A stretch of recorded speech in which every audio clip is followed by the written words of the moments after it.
number 5, we have Empire Koss versus TT Esports Whiterod at the GOM World Championship EU qualifiers. Koss making his way in with a big drop, and he's going to pick off a lot of units, but unfortunately for Whiterod, he's going to come in with his Colossi 2 different times in 2 different positions. Koss takes out the first, doubles back, picks off the second, then he's going to start ravaging the base.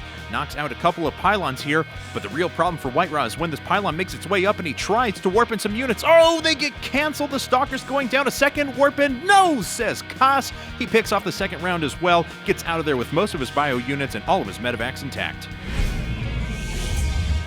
And here at number 4, we have Acer Scarlett going up against Root Major. Scarlett going to get around the back here with a very sneaky infestor that goes undetected by Major. What is she planning to do with that? Well, she's tracking some Marines for now, and it looks like, oh, the infestor's going to pop up, and a sweet fungal growth on the units down at the bottom of the ramp, and a very cost-efficient trade for her. And here at number 3, we have TSL HyuN versus StarTale Life in IPL Fight Club. HyuN had won 11 weeks of Fight Club in a row, but he comes up against his toughest match. StarTale Life is attacking, but at the same time, 4 roaches for HyuN are making their way around, trying to pick off a hatchery. Looks like they're going to get it, but now HyuN has to defend up at the front. Fungal growth going down on both sides, but Life doesn't look like he has enough forces. HyuN is going to hold this off at the same time that he kills the hatchery of his opponent.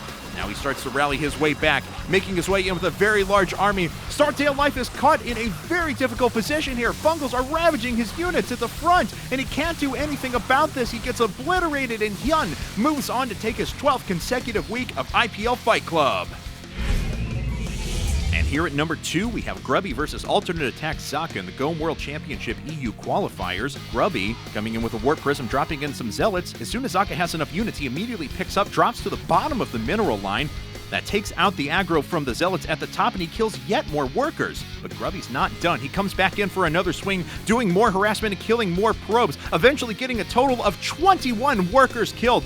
Zaka, though, still has enough units to mount an assault, and Grubby is not done with his Warp Prism shenanigans yet. He now has an Immortal, picks it up after it loses all of its shields, drops it back down, picks it up again. Unbelievable control here from Grubby as he's eking out every little advantage he can.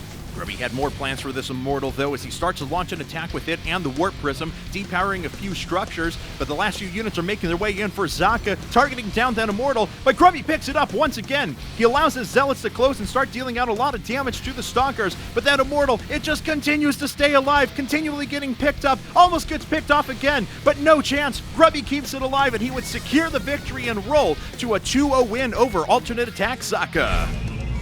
And at number 1, we have Evil Genius's ThorZaIN versus VP Slivko here.